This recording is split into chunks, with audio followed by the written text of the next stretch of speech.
ലൈംഗിക പീഡന പരാതിയിൽ കേസെടുത്ത സാഹചര്യത്തിൽ നടൻ സിദ്ദിഖ് ഹൈക്കോടതിയിലേക്ക് മുൻകൂർ ജാമ്യ ഹർജി ഇന്ന് ഫയൽ ചെയ്യും. സിദ്ദിഖിനെതിരായ കേസിൽ ഇന്ന് യുവനടിയുടെ രഹസ്യമൊഴിയെടുക്കും. തിരുവനന്തപുരം കോടതിയിലെ വനിതാ മാജിസ്ട്രേറ്റ് ആകും മൊഴിയെടുക്കുക.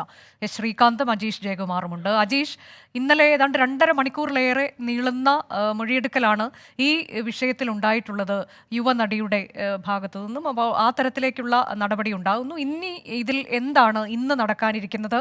രഹസ്യമൊഴി, ഗുരുതരമായ കാര്യങ്ങളാണ് അവർ ചാനലിന് മുന്നിൽ വെളിപ്പെടുത്തിയിട്ടുള്ളതാണ്. അപ്പോൾ ഇതിൽ മാജിസ്ട്രേറ്റിന് മുന്നിൽ രഹസ്യമൊഴി നൽകുക എന്നുള്ളത് അതെപ്പോഴാണ് ഉണ്ടാവുക?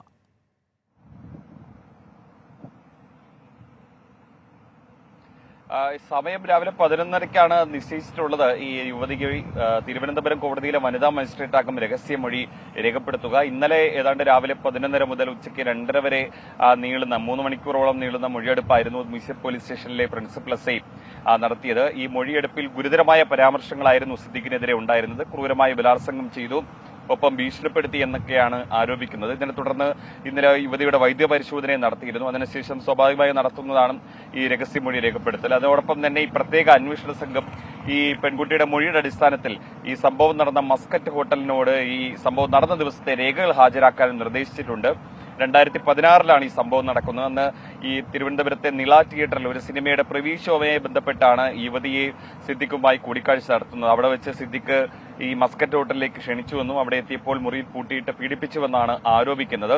എങ്ങനെയാണെങ്കിൽ ഈ 2016 CCTV ദൃശ്യങ്ങൾ ഒരുപക്ഷെ അത് 8 വർഷങ്ങൾ കഴിഞ്ഞതുകൊണ്ട് അത് നഷ്ടപ്പെട്ടിരിക്കാം. പക്ഷേ ഈ സിദ്ദിഖ് അവിടെ മുറിയെടുത്തതിന്റെ രേഖകൾ ഉണ്ടായിരിക്കാം. ഈ പെൺകുട്ടി അവിടെ വിസിറ്ററായിട്ട് വന്നിട്ടുണ്ടെങ്കിൽ അതിന്റെ രേഖകളും ഉണ്ടായിരിക്കാം. അത് ഉണ്ടോ എന്നറിയാൻ വേണ്ടിയിട്ടാണ് പ്രത്യേക അന്വേഷണ സംഘം ഈ രേഖകൾ ഈ ഹോട്ടലിനോട് ആവശ്യപ്പെട്ടിട്ടുള്ളത്. എന്തായാലും ഈ രേഖകൾ മസ്കറ്റ് ഹോട്ടൽ അതുണ്ടെങ്കിൽ അന്വേഷണ സംഘത്തിന് കൈമാറും. അതിനുശേഷം ഈ എന്തായാലും പെൺകുട്ടിയുടെ മൊഴി രേഖപ്പെടുത്തുക. അതിനുശേഷമായിരിക്കും ഇനി കൂടുതൽ തെളിവെടുപ്പിലേക്ക് കടക്കുക. എന്തായാലും സിദ്ദിഖ് മുൻകൂർ ജാമ്യാപേക്ഷ കോടതിയിൽ സമർപ്പിച്ചിട്ടുണ്ട്.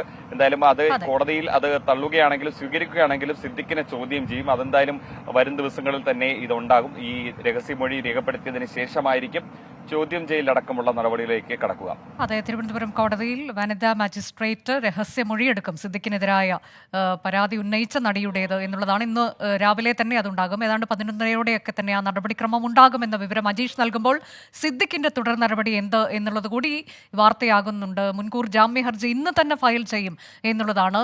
ശ്രീകാന്ത് വിവരങ്ങളുമായി. ശ്രീകാന്ത്, ഇപ്പോൾ നേരത്തെ ശ്രീകാന്ത് പറഞ്ഞതാണ് നടന്മാരൊക്കെ മുൻകൂർ ജാമ്യ ഹർജിയുമായി ഹൈക്കോടതിയിലേക്ക് എത്തുമ്പോൾ ഇന്നിപ്പോൾ VK പ്രകാശിന്റെ ഒരു ഹർജി അവിടെ എത്തിയിട്ടുണ്ട് എന്നുള്ളതാണ്. സിദ്ദിഖ് കൂടി ഇന്ന് കോടതിയെ സമീപിക്കുമെന്നുള്ളതാണോ നമുക്ക് സ്ഥിരീകരിച്ച് പറയാൻ കഴിയുന്നത്?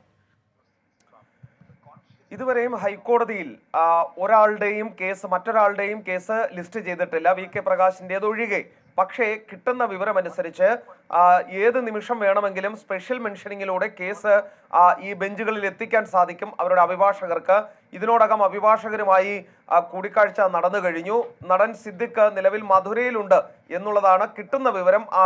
അദ്ദേഹവുമായി ബന്ധപ്പെട്ട വൃത്തങ്ങൾ നൽകുന്ന വിവരമാണ്. പക്ഷേ മുൻകൂർ ജാമ്യാപേക്ഷയ്ക്ക് നീക്കം തുടങ്ങിക്കഴിഞ്ഞു.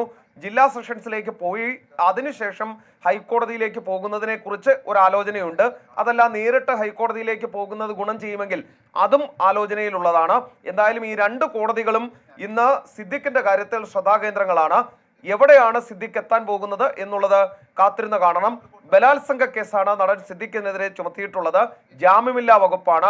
കോടതിയിൽ നിന്നും ജാമ്യം കിട്ടുന്നതിന്, മുൻകൂർ ജാമ്യം കിട്ടുന്നതിന് വലിയ കടമ്പ അതിലുണ്ട്, വലിയ തടസ്സം അതിലുണ്ട്. സർക്കാർ അതിൽ സ്വീകരിക്കാൻ പോകുന്ന നിലപാടെന്തായിരിക്കും എന്നുള്ളതും പ്രസക്തമാണ്. ജാമ്യത്തെ സർക്കാർ ശക്തിയുക്തം എതിർക്കുമോ അതോ അഴകുഴമ്പൻ നിലപാട് ഈ ഹേമ കമ്മിറ്റിയിലേതുപോലെ സ്വീകരിക്കുമോ എന്നാണ് കാത്തിരുന്ന് കാണേണ്ടത്.